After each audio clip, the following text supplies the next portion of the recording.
Well, it is really my great pleasure to be speaking with Cahill Smith. And Cahill has been here in Logan for a year now, a year plus. We're going into your second year on the faculty here at Utah State University. And just speaking personally for a moment, I was on the search committee that hired you. Thank you. And I just have to say it was amazing to get to meet you and to see somebody who is really just working at such an incredibly high level in all ways in the profession as a performer and as a teacher, as a researcher. So we're so thrilled that you're here. And I'm especially thrilled to be here in my capacity as one of the music directors for the Nova Chamber Music Series to virtually introduce you to our audience. Now, in September, you would have been performing on the stage of Libby Gardner Concert Hall with the Fry Street Quartet. Shostakovich, our Shostakovich Quintet project, which will rise again, I hope, someday.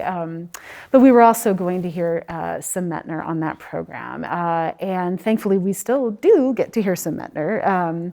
And Medtner is kind of a hero to you and somebody who you're really, you've kind of made your life's work in studying him and his music. So if you wouldn't mind, just tell us a little bit about Medtner and why you were drawn to his music. Absolutely.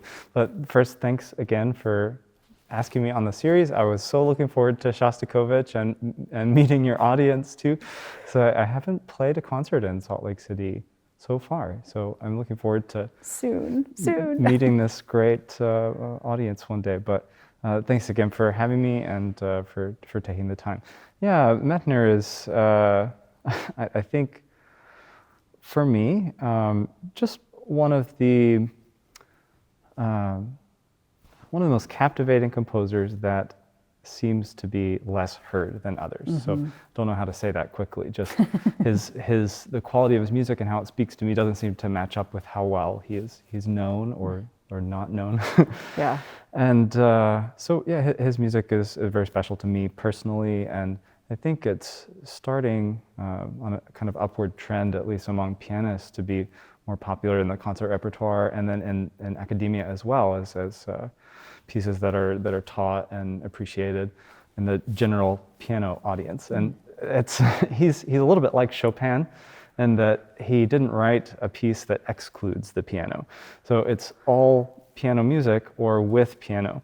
He was tied to the instrument as a composer's tool, and he was a fantastic virtuoso, of course. So I think that's part of the reason maybe that he's not known outside of piano circles. But nowadays I think it's pretty common to see his music in international piano competitions. And especially there's a maybe larger following in Russia and England, where he immigrated and spent the rest of his life.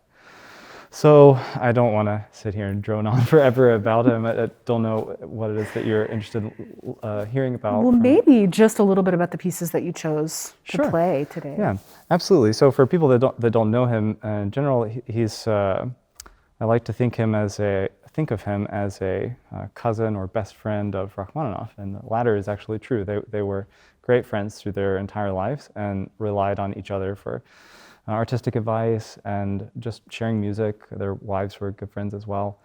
And so 1880 to 1951, and I guess the common criticism of Medtner is that his music is old-fashioned, that he was content to stay with the sort of harmonic vocabulary of Brahms, maybe, with Brahms plus, I'll say, until, all the way until the 1950s. So writing this traditional tonal music and a lot of traditional forms, but trying to say something new with them.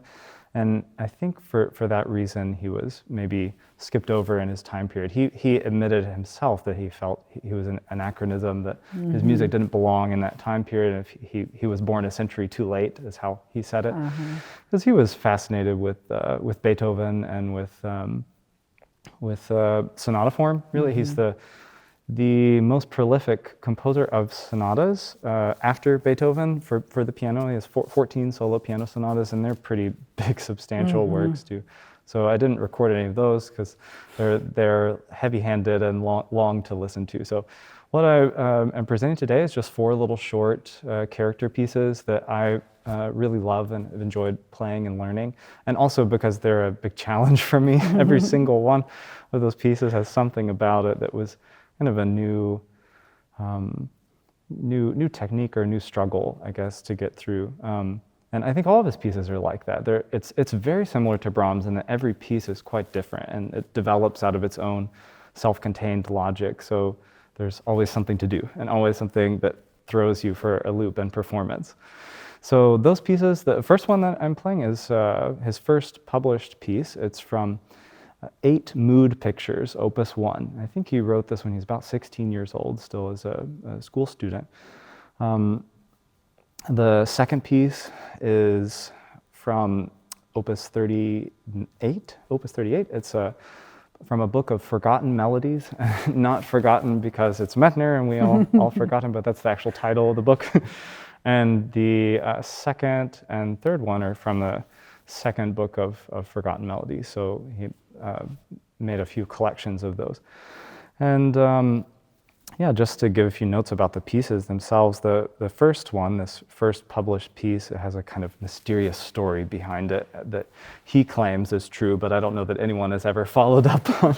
And he wrote this piece early in his life, and then later, around Opus 36, went back and noticed that the poem, which inspired him to write the piece, and he has a little motto from the poem, it's by Lermontov at the top of the score. He went to match each of the melody notes, which you'll hear played by the thumbs, with the syllables in the text, and found that it just mysteriously matched the poem perfectly. Wow. And he decided to reset it as a song. So he just transposed it to another key that was more comfortable for the singer and published it again with the words. So I'm playing the solo version, obviously, without a singer.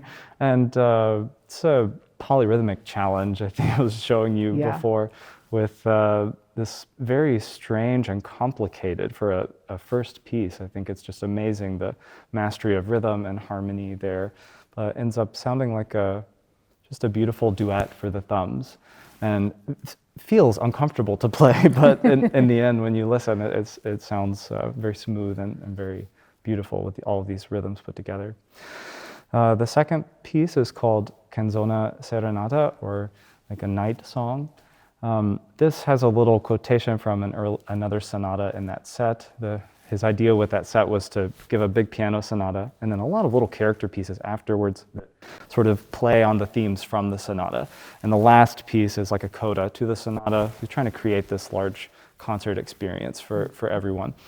And so this piece I just love. I think it's a beautiful melody and starts out with this motto and ends with the same mysterious motto, and very, very softly with some thumb notes sustained over the bar line at the end. That's actually supposed to go onto another piece that I didn't play. I love this melody and I wanted to share that one. The third one is a totally different atmosphere. It's called Meditation. And this one I like to think of as a nightmare. Something twisted and just almost, it's hard. In music we get all these emotions, but I've never felt the emotion of disgust, I guess, disgust in music. And I think that this piece really brings that out in some way. It's like some horrible nightmare where you see something and you just become obsessed with this idea and you can't get it out of your head. So very bizarre piece, but still traditional and tonal in some way. And he avoids any kind of resolution until the very last note. There's no cadences and no tonic triads. So interesting piece that way. That starts the second book of Forgotten Melodies. And the last one that I played is called Primavera, Springtime. And it's just a lovely little melody, almost pentatonic all the way through. And I always like to think of that one as a celebration for someone living in Russia, where getting through the winter is a matter of life and death, which is different from where I grew up in Alabama. It's no big deal. So that's an outpouring of joy, I think, in the end. So those are the 4 pieces. I know I, for one, am really looking forward to getting to know his music much more in depth with you here with us. Cahill is, of course, already mentioned to us more than once that there's a piano quintet. Yeah, so sorry. we're pretty By the excited way. about getting to know that. But I'm sure the Nova audience too will be really excited to kind of get inside his language. So thank you for that. It's really, it's very useful. And now you mentioned your upbringing in Alabama, and so you don't have to give us your full bio here, but just tell us quickly a little bit about your background and how you made it here to Utah State. Yeah, that is a very Circuitous. strange, circuitous path. And then sometimes I still wake up here and then look at the mountains. So how did I end up here? Is this right? Is this home now? And Heather and I are still, dealing with that when we go hiking, sometimes and see the just beautiful nature that you guys have here. It still feels like a sort of honeymoon phase for us to see this beautiful outdoors here. So yeah, I grew up in the middle of nowhere in Alabama, a little town called Tallahassee. And I started, I feel, I always regretted, not starting earlier, but asked for lessons back in elementary school. I think I was finishing 3rd grade. We had, people always ask, the first time I, wanted to play piano, I think it was then our school puts together a kind of musical theater thing for 3rd graders. It's called the 3rd grade opera. And I was assigned to be a